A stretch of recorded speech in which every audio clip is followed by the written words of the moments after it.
A group of adventurers has come to the village of Rodenburg to investigate a series of night attacks that have occurred against the local vineyards. To allay suspicions from any spies in town that might warn these attackers, the party makes a show of leaving town to go into the nearby Barren Hills, supposedly to be adventuring. But in fact, their plan is to travel into the hills 10 miles to make sure no one's following, then circle back and secretly go back into the area and lie low and wait for a new attack. A reasonable plan with one hitch. Traveling in the Barren Hills carries risks, for it is a place untouched by civilization, filled with secrets and dangers. A lesson about to be learned by the player characters.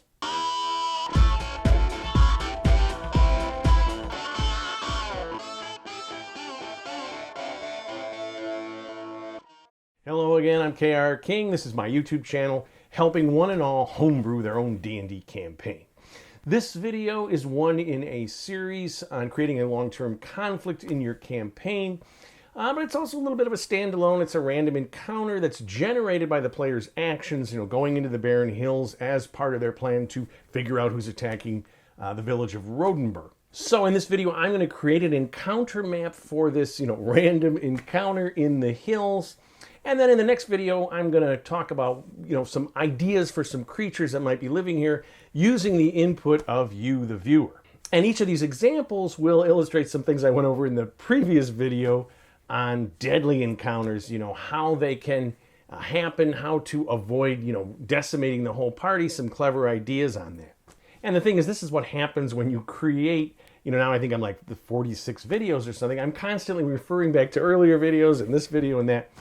The thing is, if I make a 2-hour video which details, here's a deadly encounter, let's do the map, now let's populate the map, The thing is, I don't really want to watch a 2-hour video on anything, and I don't want to inflict it on my loyal viewers. So I'm going to dive into Dungeondraft. That's a package I've, talked about before. Or make this encounter map, get some ideas on different terrain types and whatnot that give a lot of options for different creatures to be in it. And then I'll talk about ideas, hopefully, that you, the viewers, will have to help me in the next video. All right, so we're going to bring up Dungeondraft, and I'm going to create a new file. I'm going to use the 55-inch, 48 tiles across by 27. That's a pretty good area to have a nice encounter map. Lots of room for the players to move into the map, have the potential to make several moves or, in different directions. Okay, it loads up the assets. There's our map. I am going to save this right away. One thing you want to do in Dungeondraft, you always want to be saving. So I am going to call this the Barren Hills.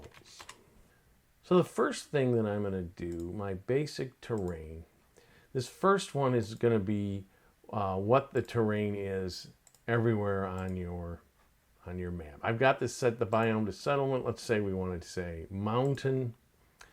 And I'll pick, what do we want here for this? Rocky. All right, rocky.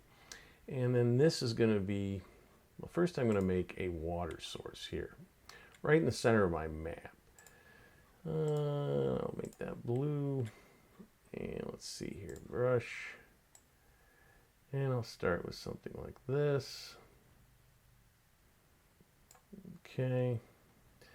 And that's going to be 10, 20, 30 by 30. That's, pond kind of thing. All right. And then I'm going to have a little stream that runs out of this. And the reason I'm going to do that is for some future thing. This is it's like coming out of a natural spring. And I'm going to have that in there. Okay. And then I'm going to have a little, let's see here. And then I always like to maybe add a little things here, make this a little irregular. That's how streams are.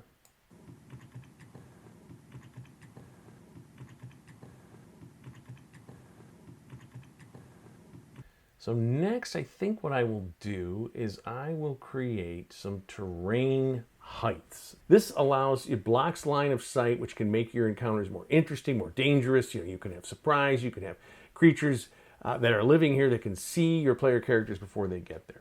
So I'm going to use this, which is cliff, And I'm just going to create some height here. Now, when I do this, if we look at this, I assume that this light part is the highest, this is the lowest. I don't know if that's really the case, but that's what I assume. All right.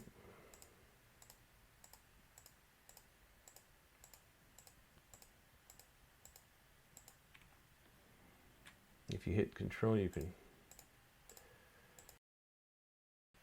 What I do is, if I want to make this higher, I'll just start another one.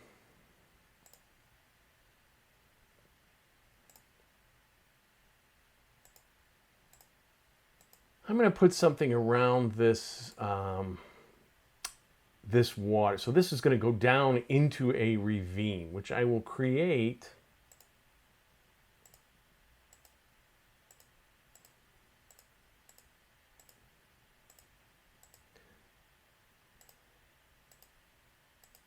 And then if I want to create the image that it's steeper in certain spots, I can take this just like I did up above.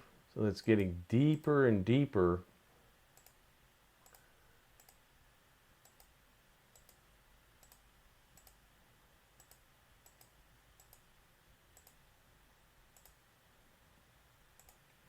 Now I'm going to create like a little mesa here. This will be a round area.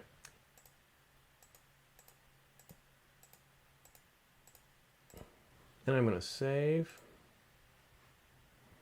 Always try to save as much as you can. And I'm going to go a little bit higher here. And then maybe, this is going to be a mesa, maybe I'll have a little valley in here. So that's going down. That's going in the other direction, right?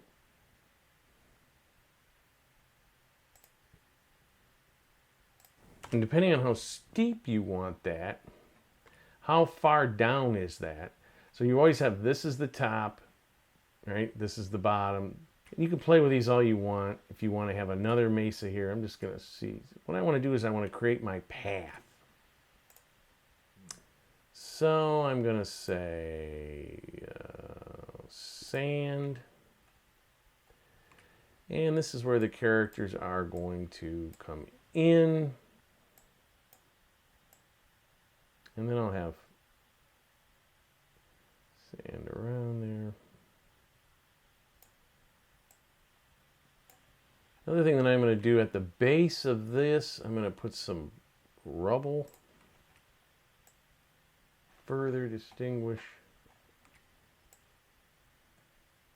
This is rubble that has fallen down from this cliff. And maybe I'll have some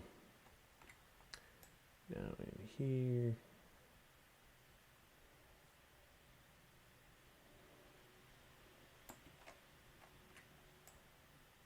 All right, and then let's see here. Maybe I'll have a little bit in the stream. Gravel has come down into the stream, like so, from these cliffs. Let's give a little. I'm going to create another.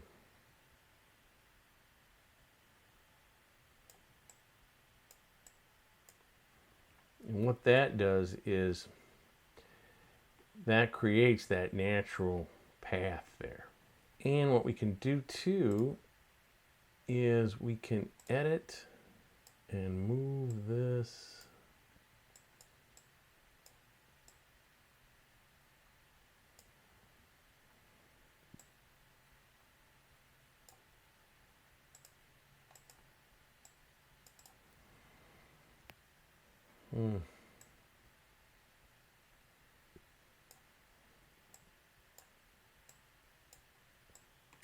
All right, and I will create one more. All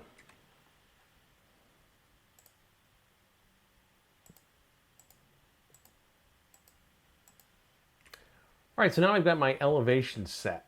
These are high elevations. That's a depth. That's like a valley in there. And this is as well. All right, I've got this trail. This is where animals come. This is a natural path. This is the path the character is going to come. And notice when you have this kind of cliff terrain here, you're going to have line of sight restrictions as they come down this path and around here. All right. So now I'm going to add some features, some vegetation and whatnot. They also have on the objects, the tags, you can have different tags that are organized. So if I say nature tags, I got bush, rocks. Let's go to rocks. And let's add some rocks. Again, Alt, I can make these big or small, however you want to do this. I can also use the scatter tool, set my scale of the spread, how many of these I want. So I go like that. Let's say I want to have some smaller ones in here as well.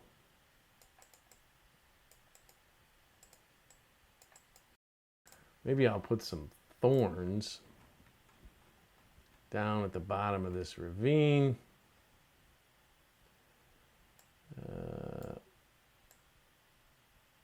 So that's going to be very nasty. You go down in there and you're going to get cut up by all these thorns. And then up here, maybe, let's see, some plants.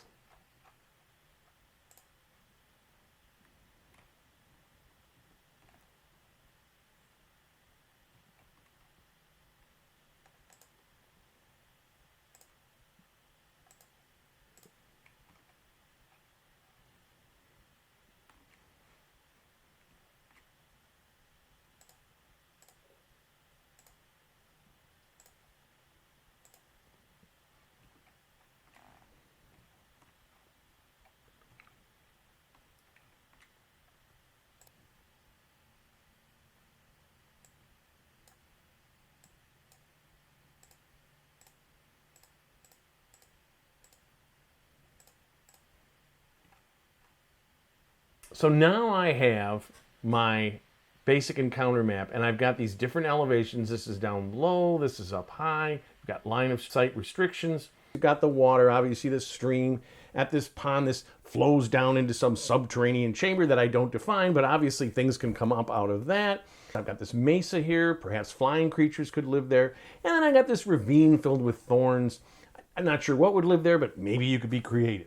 And this is where I'd like your help. I'd like to hear some comments on ideas on creature or creatures that would be appropriate for a party of 5 third-level characters to encounter. So then I'm going to use, all or some, depending on how many of your suggestions, to talk about some different ideas about this encounter, whether or not it would be just a straight-ahead battle, whether there might be some truce or something. Again, you're always trying to think about why are these creatures here? How are they integrated into this environment? What are their objectives and goals? And that's going to determine how the encounter with the players will unfold. So until then, if you like what you've seen, please subscribe to my channel. I'm always looking for more. Leave those comments, give me some suggestions, and of course, keep playing D&D, my friends, and tell somebody else about it.